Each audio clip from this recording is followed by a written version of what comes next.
तुम्हें जानना है, किसी और को तुम्हें नहीं जनाना है, अपने को तुम्हें जानना है। समय बीत जाने पर हाथ में कुछ नहीं मिलेगा।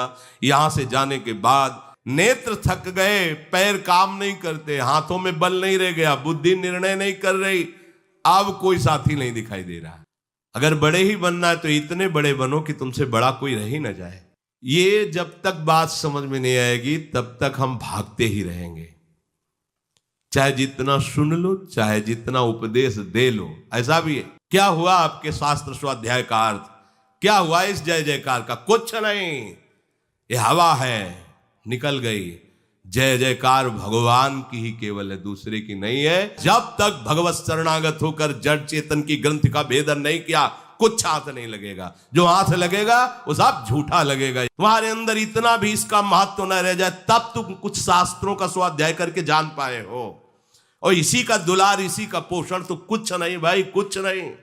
केवल भ्रम में जी रहे हो, कुछ नहीं है, केवल भ्रम में। डंडा चलेगा तो ये झूठा है ऐसे ऐसे बात नहीं बोलेगी, चिल्ला पड़ोगे, फांसी में चढ़ोगे तो प्राण निकलेंगे। संसार शरीर झूठा है कहने से बात नहीं बनेगी, अनुभव से बात बनेगी। हमने भरोसा केवल हरि का लिया, ना अपने शरीर का, ना अपनी क्रियाओं का, ना अपने आचरणों का। भरोसा नहीं है। किसी भी देवता की आराधना निष्काम भाव से करो तो उनमें भगवान ही विराजमान है, वो क्रमशः आपको ऊपर उठाते चले जाएंगे।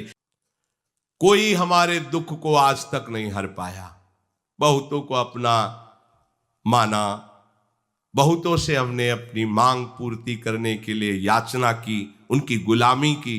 आज तक दरिद्रता नहीं गई, आज तक दुख नहीं गया। अब तो नेत्र भी कमजोर हो गए, पैर भी काम नहीं करने लगे, हाथ भी सामर्थ्यहीन हो रहे, बुद्धि भी ठीक निर्णय नहीं कर रही, सब बल गया, कोई साथी नहीं रह गया। जिस दिन ये स्थिति आएगी ना तो देख लोगे तुम। पत्नी भी मनाएगी कि भगवान तुम्हें उठा लें। स्वयं ऋषि में थे तो एक भगत जी बहुत बीमार रहते, कभी कभी उठ के आ जाते थे, दर्शन दे देते थे, भगत थे। उनकी पत्नी आए, बोले महाराज कृपा करो और उनको भगवान अब उठा लें। क्यों? क्योंकि वो तुम्हारी कामना पूर्ति करने लायक नहीं रह गया। गोस्वामी जी कह रहे नेत्र थक गए, पैर काम नहीं करते, हाथों में बल नहीं रह गया, बुद्धि निर्णय नहीं कर रही, अब कोई साथी नहीं दिखाई दे रहा। अब कोई साथी नहीं। जब तक ये काम कर रहे हैं तभी तक हाथ मिलाएंगे, और कभी कोई बात हो तो बताना। और जब ऐसी बात होगी कि हाथ मिलाने लायक नहीं रहोगे तो उस गली में कोई नहीं आएंगे, कोई नहीं देखेंगे। मान जाओ, अभी सोच कर सकते हो, अभी सेवा कर सकते हो, अभी आप अपने मन को प्रभु में लगा सकते हो, आपके पास समय है। ये समय रूपी गाड़ी निकल गई तो मन पछता ही है, अवसर बीते। समय बीत जाने पर हाथ में कुछ नहीं मिलेगा। यहां से जाने के बाद जो दुर्गति होगी, इसके बाद जो योनि मिलेगी, उसमें सत्संग नहीं मिलेगा, उसमें तुम्हें भजन करने का अधिकार नहीं मिलेगा, उसमें तुम नवीन कर्म करके परमात्मा प्राप्ति कर सको, ऐसा अवसर नहीं मिलेगा। हे हरि, मैं आपकी शरण में आया हूं, मैं डर गया इस संसार से। प्रभु अब मैं आपको रिझा सकूं इतनी सामर्थ्य मेरे में तो नहीं है, बस आप अपने चरण शरण में रख लो। मैं अपनी किसी साधना से, किसी गुण से आपको रिझा पाऊं ऐसी सामर्थ्य नहीं रह गई। हे लाडली लाल, बस वृंदावन में पड़े रहने दो, अपने दरवाजे पर पड़े रहने दो। कभी तो आप दोनों युगल सरकार जब वन विहार के लिए निकलोगे, देखोगे कौन पड़ा है, बस इतने में हमारा काम हो जाएगा। आपकी दृष्टि पड़ेगी, हम निहाल हो जाएंगे। लाडली जी की दृष्टि पड़ते ही करोड़ों मोक्षों के सुख को तिरस्कार करने वाला महाप्रेम सुख प्रकट होता है एक दृष्टि मात्र से। इसलिए हमें भटकने का समय नहीं भाई कि हम किसी देवता की आराधना, देवताओं से विरोध नहीं, ये आप ना समझें कि हमको ये ज्ञान नहीं है कि देवताओं का विरोध भाव पैदा हम कर रहे हैं। नहीं, हम ठिकाने पे पहुंचा रहे हैं जहां से उनको सामर्थ्य मिली। यदि आप किसी भी देवता की आराधना करते हैं, उनसे कोई कामना ना करें तो आपको ऊपर भेज देंगे, क्रमशः अधिकार भेजते चले जाएंगे। देवताओं से देवादिदेव, देवादिदेव से महान परम पवित्र करने वाले श्री हरि के चरणारविंद, ऐसा एक क्रम हुआ है। बाल्यावस्था में इतनी चालीसा लेकर बैठते थे मंदिर में, हनुमान बाण, हनुमान चालीसा, दुर्गा चालीसा, शिव चालीसा, कितनी चालीसा। उन सब की कृपा से नैष्ठिक ब्रह्मचर्य में प्रवेश, उससे महावाक्य, उसके बाद सन्यास, भगवान शिव की अनन्य निष्ठा और उनकी कृपा से वृंदावन बिहारिणी बिहारी जी देखा क्रमशः अधिकारी अधिकार से पहुंचा दिए। पर ये कोई कामना नहीं थी, बच्चा थे कोई, ये पूर्व की भगवत प्रेरणा, बस ऐसे स्वाभाविक निष्काम मति से हो रहा था। उन्हीं चालीसाओं का प्रभाव हुआ है। संसार क्या है, कौन है मेरा इस संसार में, ये प्रश्न जागृत करना, ये उन्हीं की बात थी। किसी भी देवता की आराधना निष्काम भाव से करो तो उनमें भगवान ही विराजमान है, वो क्रमशः आपको ऊपर उठाते चले जाएंगे। पर यदि कामना की तो उतनी ही केवल पूर्ति होगी, कामना की आपका परम कल्याण नहीं हो सकता। कोई ये जैसे कहे कि देवता क्यों नहीं परम कल्याण कर सकते, तो सबसे बड़ी बात है कि एक तो उनमें सामर्थ्य नहीं, और दूसरी बात यह है कि कल्याण कोई आशीर्वाद नहीं होता। जो कल्याण शब्द है वो कोई मिठाई नहीं है कि 100 ग्राम मिठाई ये लो आशीर्वाद, या कोई सेव संतरा, या कोई हाथ धर देना, पांव रख देना, ये सब बातें नहीं। कल्याण इसे नहीं कहते, ध्यान रखना। कल्याण का तात्पर्य है जीव का शरीर राग नष्ट होकर अपने स्वरूप में स्थित हो जाना। ये किसी देवता की आराधना से नहीं होता। पक्की बात समझो, कल्याण का जो मंगल का जो भगवत प्राप्ति का स्वरूप है, इन देहों के राग से मुक्त हो जाना है। और जितनी भी आराधना की जाती देहों को लेके की जाती है, इसलिए मोक्ष पदवी या कल्याण पदवी या परम पदवी इसीलिए दुर्लभ कही गई है कि इस रास्ते को कोई समझ नहीं रहा। यहां आकर के सब सिस्टम सबके रुक जाते हैं, सब दौड़ भाग।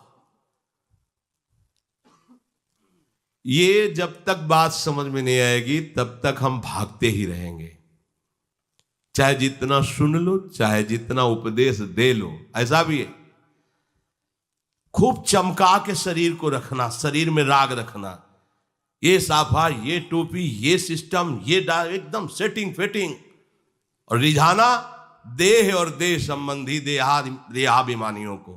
क्या मिलेगा भाई? वाह वाह, रुपया पैसा, जय हो, लेकिन ग्रंथि का भेदन करने की सामर्थ्य तुम्हारे नहीं। वाह वाह तो तब है जब जड़ चेतन की ग्रंथि का भेदन कर लिया, अब वाह, अब वाह। और ये बोलने वाला कोई परमहंसी होता है।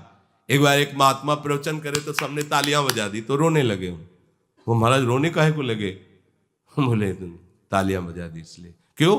बोले हमारे उपदेश सुनकर इनको उदासीनता नहीं आई, इनको हर्ष हो रहा है। अरे इनको रोना चाहिए कि मैं जगत में फंसा हुआ हूं, आज सिद्धांत मिला, पहले मिलता तो कितनी जल्दी मैं भगवान को प्राप्त कर। ये उदासीन नहीं हुए, खिन्न नहीं हुए, तालियां बजा दी। इसका मतलब है इन्होंने हमारी बात नहीं समझा, मतलब है कि हमारा बोलना व्यर्थ चला गया। क्योंकि ये तालियां बजाने का मतलब हो गया तुम्हारा खेल ना। उन्होंने तालियां बजेगी, आग लग जाएगी हृदय में जब संत उपदेश सुनोगे कि ओहो मैंने अपना समय इतना बर्बाद कर दिया, तो तुम्हें तालियां बजाना आएगा। तालियां बजाना तो ये कॉमेडी कलाकार की तरह है। उन्होंने बोला हा हा तालियां बजा दी, वाह वाह। ये वाह वाह वाला मार्ग थोड़ी है, ये तो आह वाह सुना और छाती में धस गई बात। अब बस वही छा गया, कैसे प्रभु मिले, कैसे मिले। हे नाथ, जब से तुम बिछड़े हो आज तक मैंने मार्ग नहीं पाया, अब मार्ग मिला, समय नहीं रह गया। हे नाथ, अब तो कृपा, व्याकुलता पैदा हो जाए। देखत सुनत कहत समझत संशय संदेह न जाई। हे हरि यह ब्रह्म की अधिकाई। रोज सुनते हैं सत्संग, रोज कहते हैं भगवद वार्ता, लेकिन जब कभी देहाभिमान पर चोट की बात आती है तो हम नहीं होते। बिल्कुल बचा के निकाल के देहाभिमान को सुरक्षित। क्या सत्संग का फर्क हुआ? क्या हुआ आपके शास्त्र स्वाध्याय का अर्थ? क्या हुआ इस जय जयकार का? कुछ नहीं, ये हवा है, निकल गई।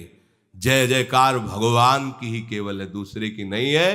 वो त्रिकाल सत्य है, उसमें तुम लग जाओ तो बस ठीक है, नहीं तो सब बेठीक है। चाहे जितने शास्त्रों का ज्ञान हो, चाहे जितना अंदर तुम्हारे ये दैवी वैभव आ जाए, जब तक भगवत शरणागत होकर जड़ चेतन की ग्रंथि का भेदन नहीं किया, कुछ हाथ नहीं लगेगा। जो हाथ लगेगा वो सब झूठा लगेगा। यहां से ब्रह्मलोक तक आ ब्रह्म स्तंभ पर्यंतम सर्वम मायामयम जगत, बहुत कठिन है।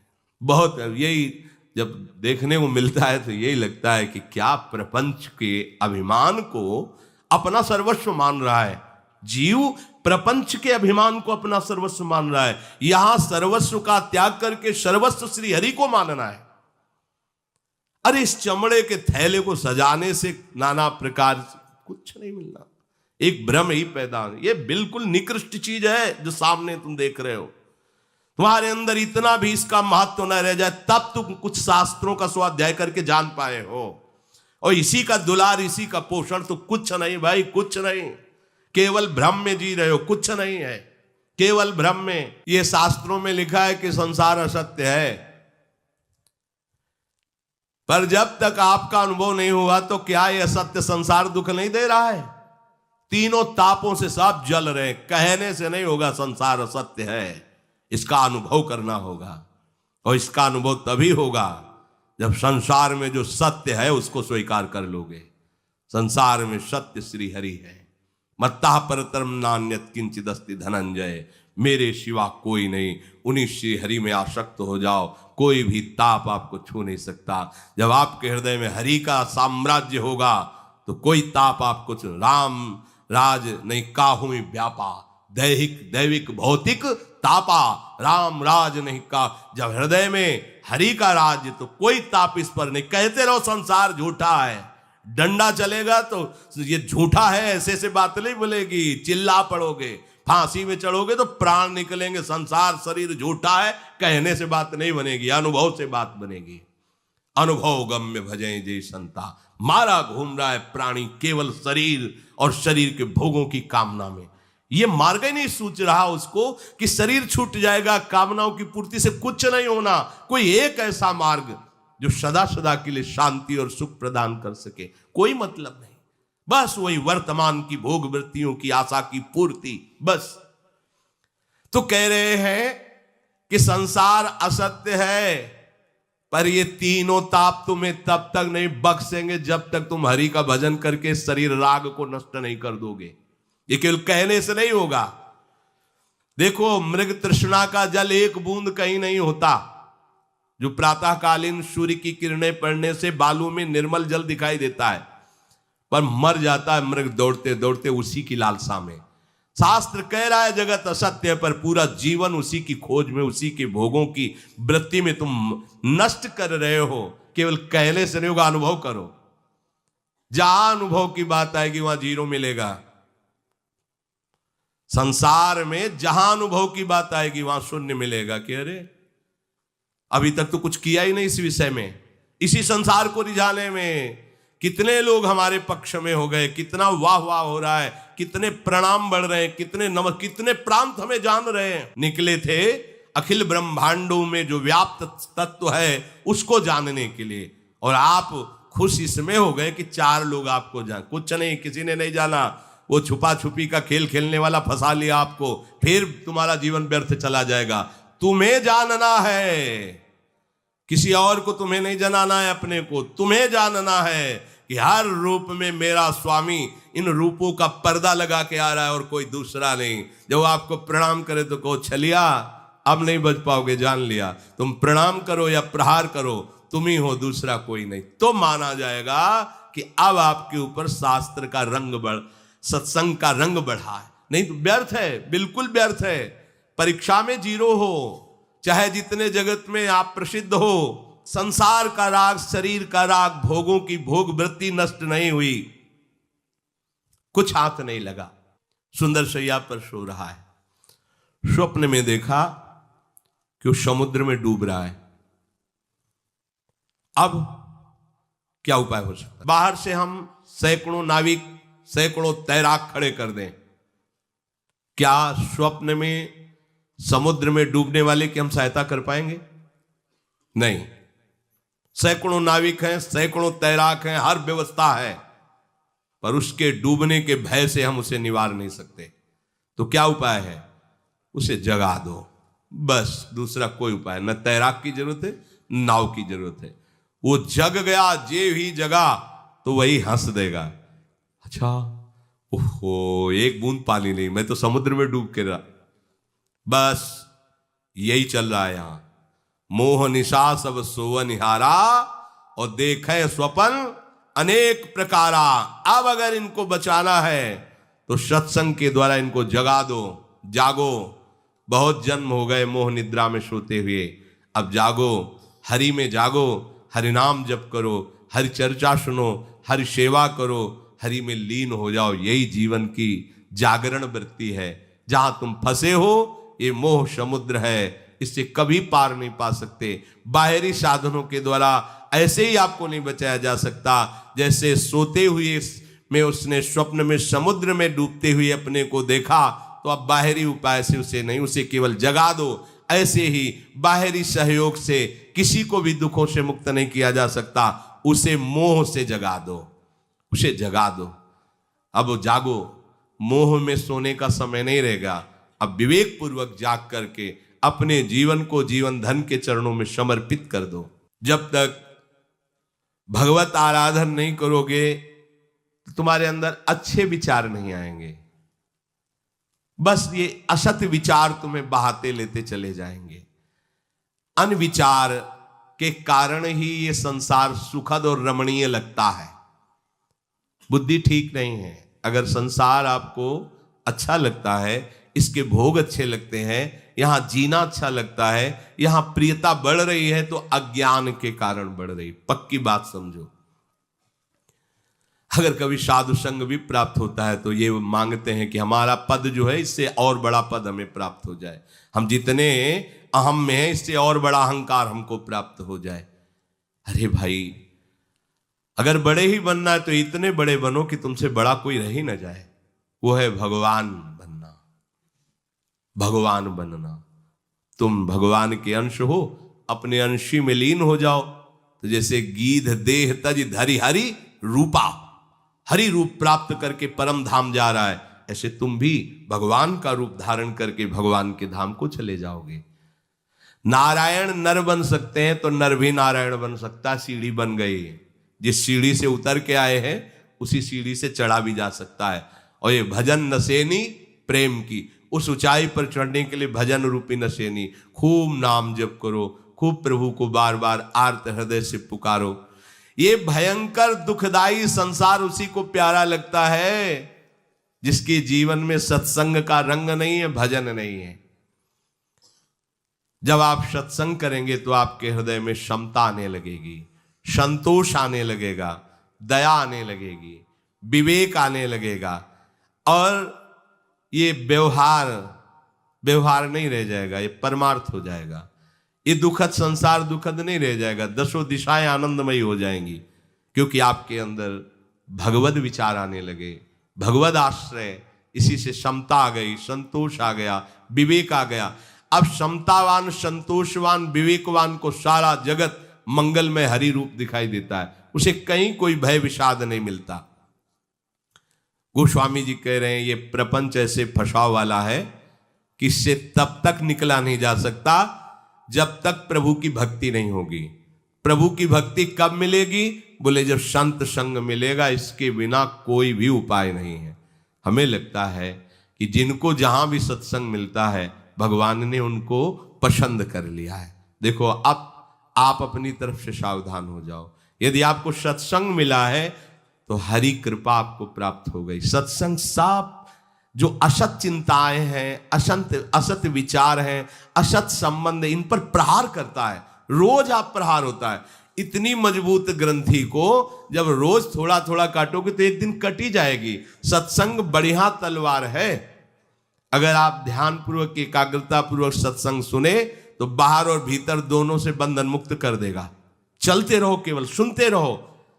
एकांतिक साधना तभी वास्तविक जागृत होती जब हम शरीर और संसार के राग से शून्य हो जाते हैं। तो भरी बाजार में वो परमात्माकार वृत्ति से युक्त हो सकता है। और एकांत कमरे में बैठे माला घुमाओगे और वासना बढ़ेगी, अहंकार पुष्ट होगा और मन भजन में नहीं लगेगा। करके देख लो, क्योंकि इसी मार्ग में पूरा जीवन गया है। ये अनुभव की बातें कहते हैं। ये तभी मन प्रसन्न होकर प्रभु में लगता है जब साधु संग प्राप्त होता है और उनके संग के रंग से संसार फीका लगने लगता है और हृदय में एक धारणा जागृत हो जाती है कि बस बस अपने प्रभु से मिलना है।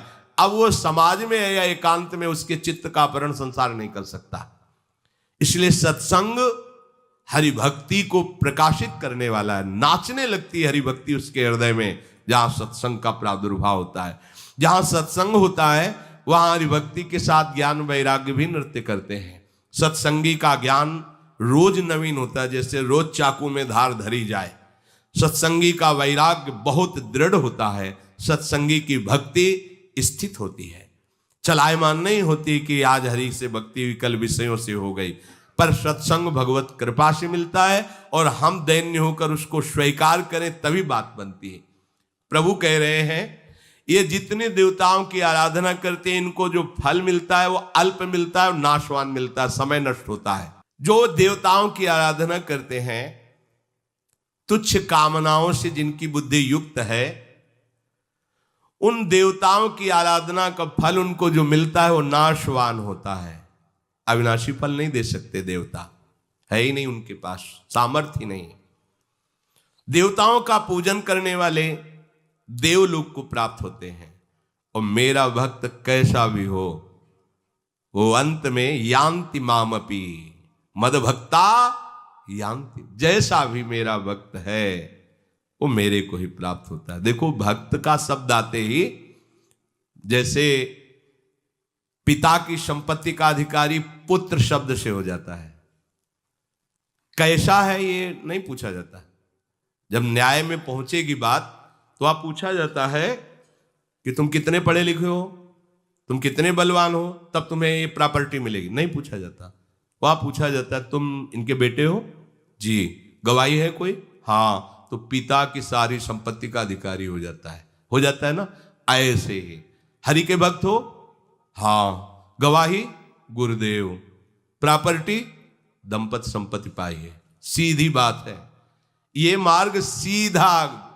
अच्छा, दूसरा भाव गोदनामा, वो हमारा लड़का नहीं पर हमने ले लिया गोद, और 4 गवाही हो गए और उसने ईमानदारी से मान लिया मेरे पिता, हो गई संपत्ति। तो हम तो प्रभु के ही हैं, कोई गोदनामा वाले थोड़ी हैं, उन्हीं के बच्चे हैं। ममई वांशो, बस हम प्रभु के हो जाए, ये ठसक आ जाए, ये ठसक नहीं आती। देखो बहुत हम सूक्ष्म बात अंदर की कहते हैं। प्रभु के मार्ग में भी चलने पर प्रभु का भरोसा नहीं होता, अपनी क्रियाओं का भरोसा होता है। ये हम अंदर की बात बहुत सूक्ष्म पकड़ के कह रहे हैं। साधन में चलने पर जो देहाभिमान है वो प्रभु का भरोसा नहीं लेता, वो उन क्रियाओं का भरोसा लेता है। मैं 3 बार गंगा जी रोज नहाता हूं, मैं ऐसा करता हूं, मैं ऐसा करता हूं, इसका फल होगा कि मैं भगवान को प्राप्त कर लूंगा। वो फल से भगवान की तभी जो बात बननी चाहिए वो बनती नहीं है। और जिसका ये है कि मैं तो किसी योग्य नहीं हूं, भगवान कृपा करके 3 बार स्नान कराते, ये भजन, ये तो सब उनकी कृपा से मिलेंगे, तो अपनी कृपा से। ये है प्रॉपर्टी पुत्र के नाम।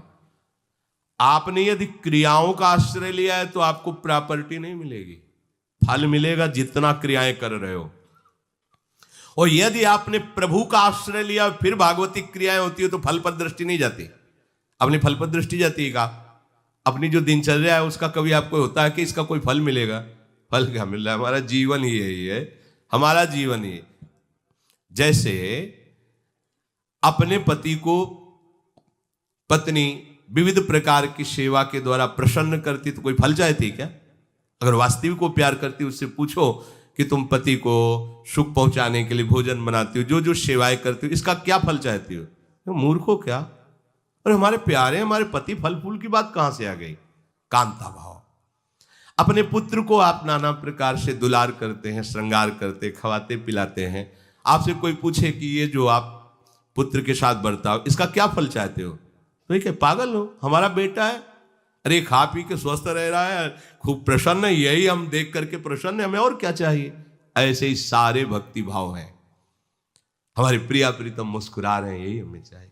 हम गा रहे हैं, नाच रहे हैं, उनको रिझा रहे हैं, वो रीझ रहे हैं, यही। कोई फल फूल की आकांक्षा नहीं रह जाती। ऐसे ही दासत्व भाव में है, हम स्वामी की 8 पहर सेवा में हैं। तो भक्त क्या सीधे भगवान से अपनापन स्वीकार करता है, साधक क्या साधना से अपनापन स्वीकार करता है। साधना का एक क्रम है। वो दुर्ति का नाश करते हुए ऐसी सी कितने जन्म में वो स्थिति आएगी पता नहीं, लेकिन मद भक्ता यान्ति मामपि, ये बात समझ लीजिए, अच्छे से हृदय में समझ लीजिए, इसी से भगवत प्राप्ति होगी। जो हो रहा है हरि के लिए, हरि जाने। हमने भरोसा केवल हरि का लिया, ना अपने शरीर का, ना अपनी क्रियाओं का, ना अपने आचरणों का भरोसा नहीं है। आज हम अच्छे चल रहे, कल हमारा मन बेईमान होकर गिरा सकता है, हमें भरोसा नहीं है। हमें भरोसा है कि अगर हम गिर भी जाएंगे तो मेरे हरि मुझे संभाल लेंगे, वो ऐसे करुणा में मुझे छोड़ेंगे नहीं। इन मन बुद्धि का भरोसा भी नहीं, तन का भी भरोसा नहीं, साधन का भी भरोसा नहीं, केवल प्रभु। और जो केवल प्रभु का भरोसा करता है तो उसकी मना स्थिति ऐसी उद्दंड नहीं होती कि वो प्रभु के प्रतिकूल चल सके। ध्यान रखना ये भी बात। प्रभु का कि अरे भगवान का भरोसा लेकर के मनमानी आचरण, ये होता है देहाभिमान का भरोसा लेकर मनमानी आचरण।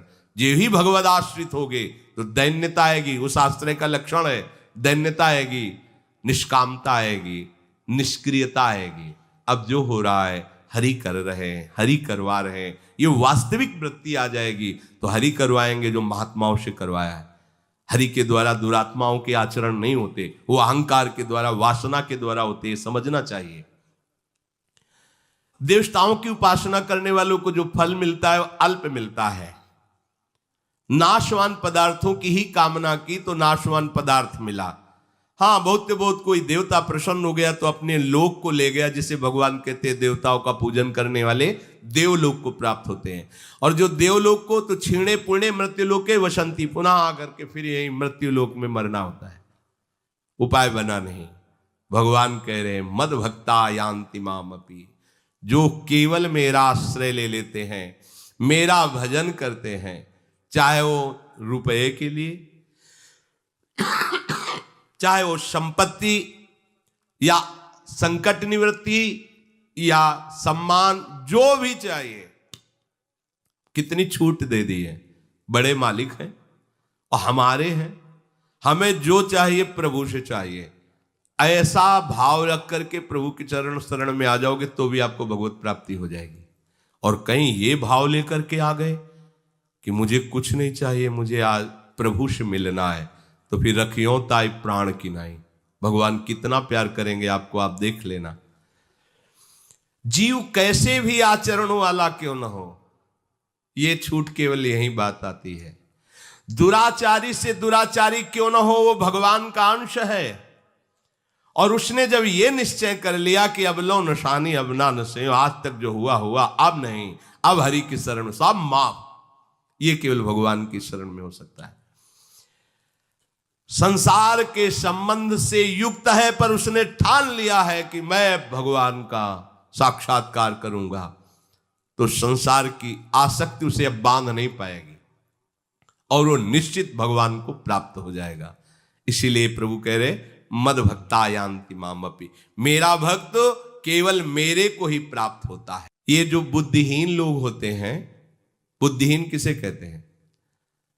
अपने लोग पागल किसे कहते हैं?